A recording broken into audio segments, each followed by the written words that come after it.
Bagets and then Hataw na now Walwal. What's the difference now? Ay, iba-iba. I mean, from the start, Bagets is in the generation of, that's Aga Mula, Raymond Lauchenko, okay, Herbert Bautista, mga tatay na lahat yun. Okay? So that's Mario de los Reyes' landmark for the generation of the 70s. Okay, then came Pare Ko, okay, which was the generation of the 80s. Okay, then afterwards in the 90s, I did Nagbibinata. Okay, which is the generation also of the late 90s. So, since then, mula nung Pare Ko hanggang 24 years na nakaraan. So, 24 years na nakaraan. Kasi si Jo Marie, si Mark Anthony, mga tatay na rin yung mga yon. Okay, so ngayon, this represents the generation of the 21st century. They're not actually millennials, they're centennials. Okay? Generation of the centennials. Okay. Generation Z. Ano po yung pinaka-nag-push sa inyo?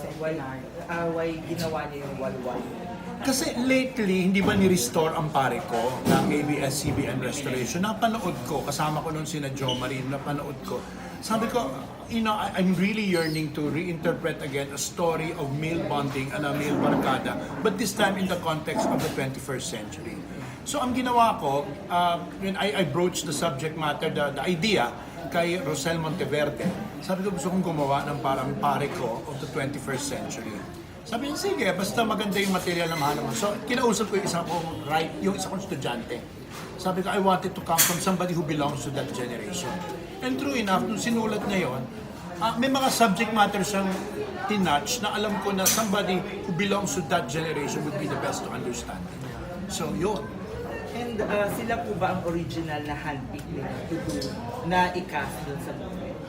Let's put it this way. When I came up with the characters, okay, when I came up with the 4 boys, okay, who was given to me offhand was Elmo. Sabi ni Rosel, I want Elmo to be there. Okay, so sabi ko, I'll make Elmo Donny. Okay, tapos ang sabi niya, bahala ka doon sa tatlo na gusto mong isama. I saw a fairy tale, okay, and I saw Kiko, and I've worked with Kiko, but shortly lang so sabi ko, sige, let's put in Kiko. And then Rosel said, would you want to work with somebody new? Sabi ko, yeah, like who? Sabi niya, Donny Pangilinan. I cannot say no because ako ang ninong sa kasal ni Maricel at saka ni Anthony. So parang apo ko si Donny. No? So sabi ko, it would be interesting to direct Donny at the age of 19, whereas I directed Maricel when she was 19. So sabi ko, it's a nice, tanda ko na celebration by putting in Donny. And then sabi ko, I need somebody to do the drama. And I was watching The Good Son. Okay, so I said, I really want Jerome Ponce for the role of Intoy. So in a way, it was fate and handpicking that brought the four together. How about with cases? Ay, nagkaroon naman ng Twitter, hindi ba? Nung sabi nung nalaman ni Donny is part, nagkaroon na ng big campaign, hindi ba? About who is going to be the partner of Kisses. It was a choice between Tony Labrusca, okay, and Donny, di ba? So sabi ko, since I have Donny, okay, sino yung maganda ipapasok? And I need a luka-luka girl. Who would look good dressed as a Harajuku, okay? So, it Kisses look Saponesa, di ba? She looks Saponesa. So sabi ko, it will not be awkward to put Kisses there. Then I've seen her in PBB, okay? Di ba sila ni, what's the name of that girl with the long hair? Maymay. Si Maymay. Okay, between her and Maymay, sabi ko, it would be nice to put Kisses. Ayun, nagkagulo na ang Twitter lang. Hindi ko na makakalain na there was this thing going on.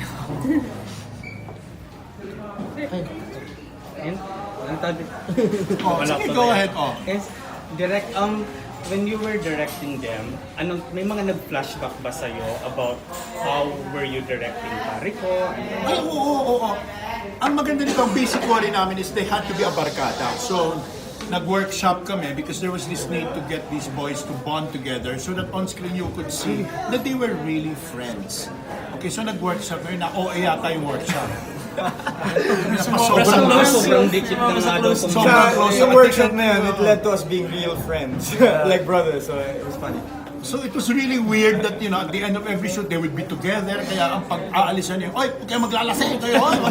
Yeah, it's like we wait for each other sometimes on set. Pagtapos na yung isa, they wait for each other. So, it greatly reminded me of the time that I was doing Parico because there was also such a close bonding between specifically Jo Marie and Mark Anthony because of Guapings, di ba? Yeah. They started out in Guapings.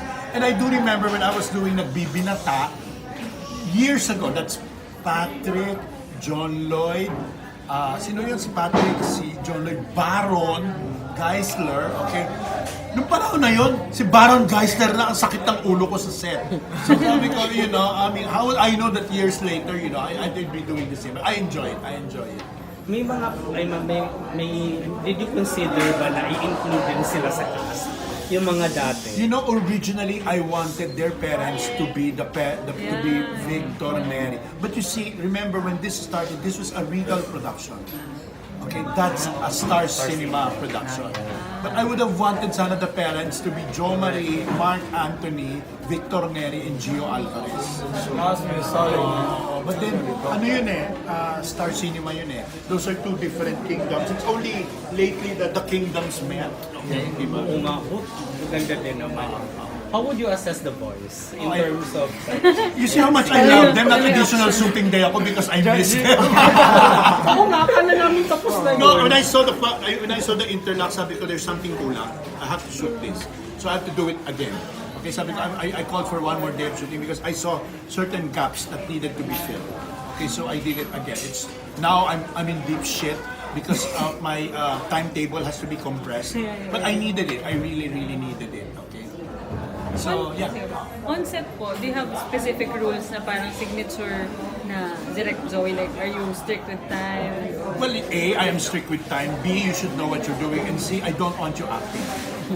Oh, Direk gets mad if you like. Yeah.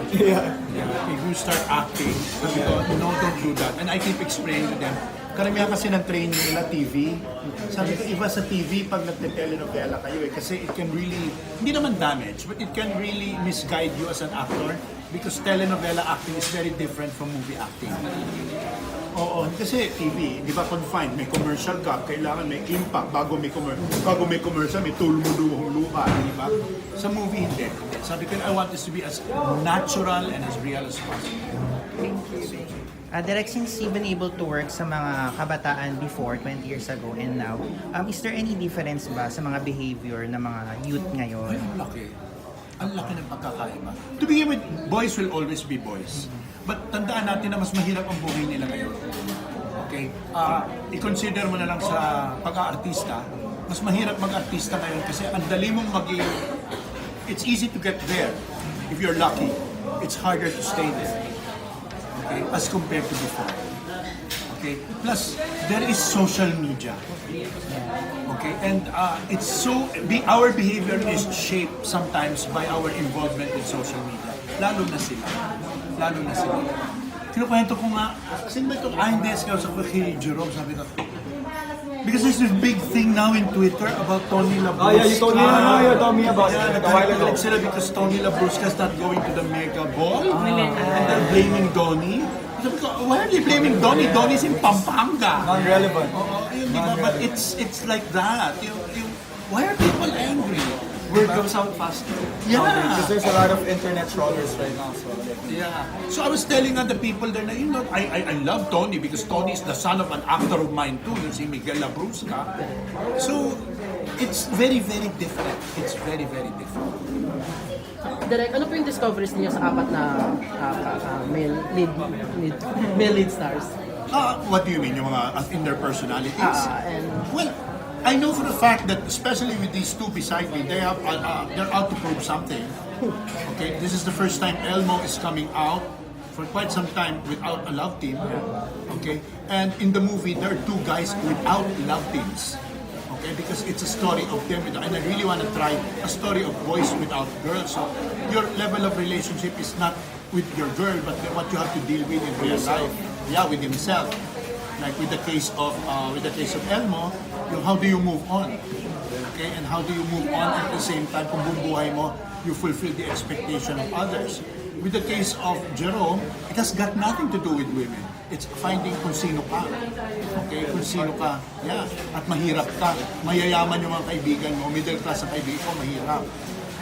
yung involvement sa mga babae itong kay Kiko, and it's not a lovey-dovey kurutan story. It's taking responsibility for what you've done to a girl. I remember that you were telling us not to sugarcoat it, just Yeah. to deliver it as like raw as possible, like as natural as possible.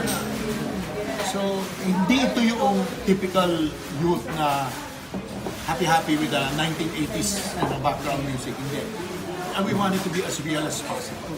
Kaya napag-usapan yung voice, pero Oh, kisses, that's great. I've worked, I haven't worked with Devon before, but I've seen some Devon of is her so works. brilliant. Okay, but then Devon is really good. Jane is good. And Kisses is a beautiful revelation. I wish there was more role for our Miss Sophie, but then she was just there to be the punctuation mark to the entire film. But I was telling Roselle, I think there's a lot of future in Sophie. She's so pretty and she's an international beauty queen. Miss Multinational. Mas multinational. Yeah. Direct, in terms of directing them, ano yung pinaka-challenging na part sa'yo sa kanilang acting? To keep them real. To keep them real. Kasi it's not a matter of directing each and every one of them. You have to, when they're together, you have to make it templa. Okay? You have to make it templa na parang, walang mag-stick out, walang mag-ano. So you have to make them templa while keeping it real.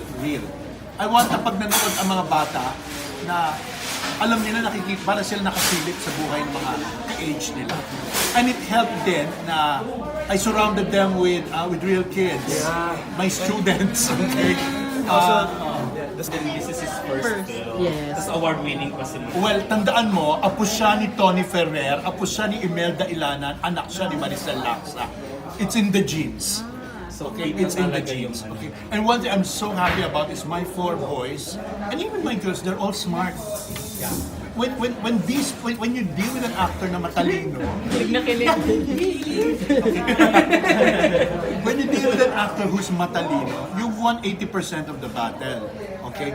There is nothing more tragic than a gorgeous idiot as an actor. And I've dealt with some of those. Okay, those are the ones that you shoot all over so that you become a marvel of editing. Okay? So, thank God wala. So, that's why ang dali-dali ng set namin kasi ang mga bata matatalino, naiintindihan nila kagad yung gusto mo at meron silang kino-contribute doon sa role nila. Importante. It was super enjoyable. Sa mga ano po ngayon, sa mga iba pang mga young stars ngayon, sino po yung gusto nyong madirect na mga young stars? Well, one I'd like to direct very much so is Nash. Okay, Nash Aguas, because I saw him in this yung bagito niya na before. I'd like to direct Nash. Well, I don't know if she's still within reach. Si Liza Soberano. I've wanted to work with her years ago, but wala, darla na siya, di ba? So, wala, beyond reach na yun. Sino pa ba? You know what?